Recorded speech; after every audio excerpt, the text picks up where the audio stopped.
Satu dari 4 poin tujuan negara Indonesia adalah mencerdaskan kehidupan bangsa, yakni mampu memajukan dan menyejahterakan taraf hidup sebuah bangsa. Lantas, bagaimana ya upaya Indonesia mewujudkan mimpi tersebut? Alokasi anggaran pendidikan di Indonesia berdasarkan Undang-Undang 1945 ditetapkan sebesar 20% dari APBN. Prioritas anggaran ini kemudian menjadi dasar pengelolaan dana pendidikan di Indonesia. Dalam rangka mendukung program pendidikan untuk mewujudkan layanan pendidikan yang terjangkau dan bermutu bagi semua lapisan masyarakat, diperlukan dana bantuan operasional sekolah atau biasa disebut dana BOS. Apa itu ya dana BOS? Dana BOS adalah program pemerintah yang pada dasarnya ditujukan untuk penyediaan pendanaan biaya non-personalia bagi satuan pendidikan dasar dan menengah sebagai pelaksana program wajib belajar. Nah, apa saja ya jenis dana BOS itu? Dana BOS terdiri dari 3 jenis.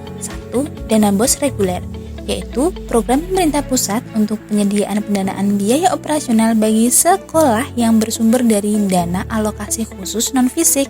Nah, ini ditujukan untuk membantu biaya operasional sekolah dan meningkatkan aksesibilitas dan mutu pembelajaran bagi peserta didik.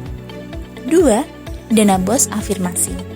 Nah, ini merupakan program pemerintah pusat yang dialokasikan bagi satuan pendidikan dasar dan menengah yang berada di daerah khusus yang telah ditetapkan oleh kementerian. Dana ini ditujukan untuk mendukung kegiatan pembelajaran yang belum tercukupi oleh dana BOS reguler di daerah khusus tersebut. 3. Dana BOS kinerja. Ini merupakan program pemerintah pusat yang dialokasikan bagi satuan pendidikan dasar dan menengah yang dinilai berkinerja baik. Nah, dana ini ditujukan untuk mendukung kegiatan pembelajaran yang belum tercukupi oleh dana BOS reguler sebagai bentuk penghargaan atas kinerja baik mereka. Selanjutnya, penggunaan dana BOS ini diarahkan untuk membiayai operasional penyelenggaraan pendidikan, di antaranya 1. Penerimaan peserta didik baru. 2. Pengembangan perpustakaan.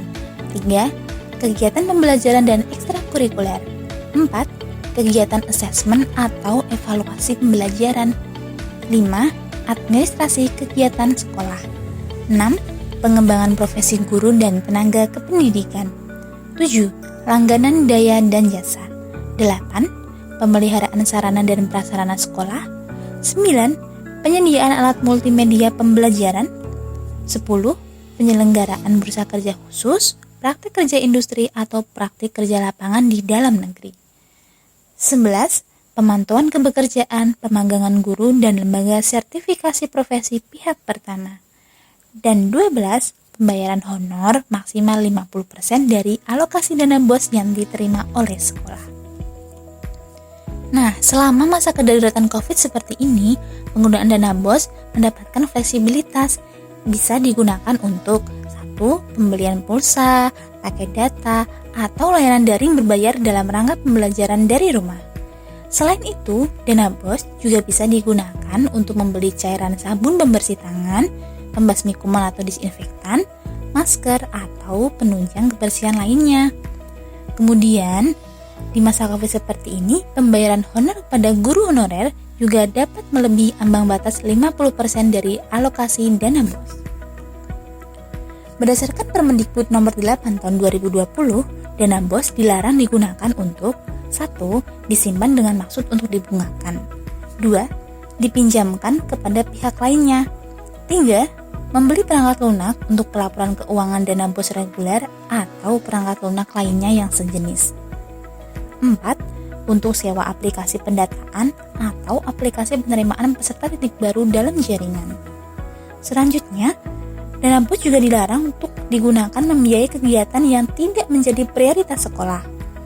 Nomor 6, dilarang untuk membiayai kegiatan dengan mekanisme iuran. 7, untuk membeli pakaian, seragam, atau sepatu bagi guru maupun peserta didik untuk kepentingan mereka sendiri. 8, digunakan untuk pemeliharaan prasarana sekolah dengan kategori kerusakan sedang dan berat.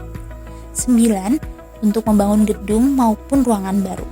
10, dilarang untuk digunakan membeli saham.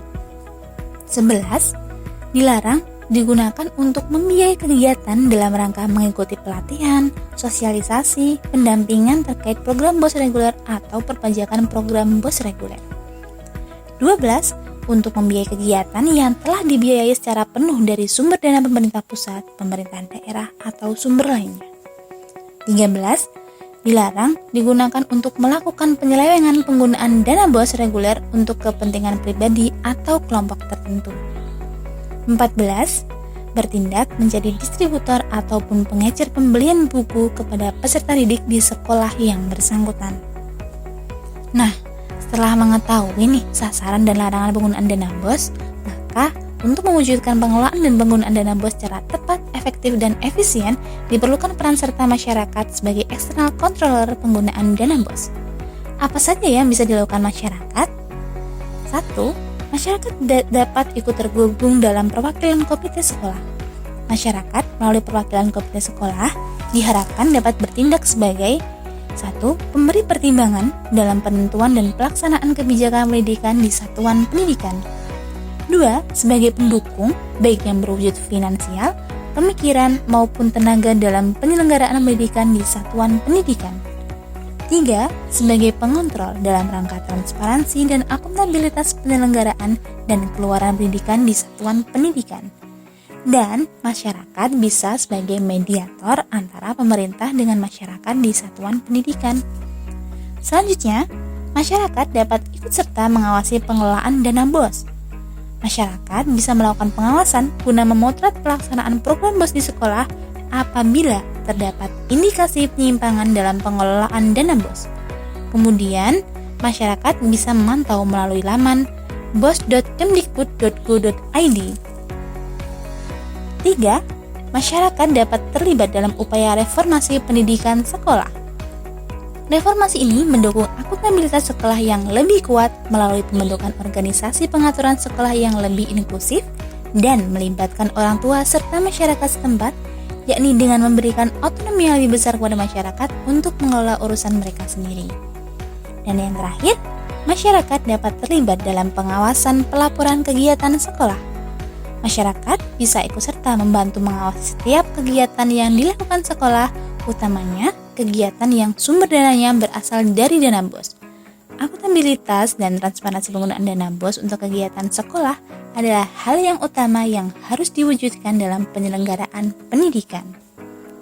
Nah, yuk semua kita kawal BOS untuk pendidikan yang lebih baik, menjadi kuat dalam pendidikan menuju bangsa bermartabat.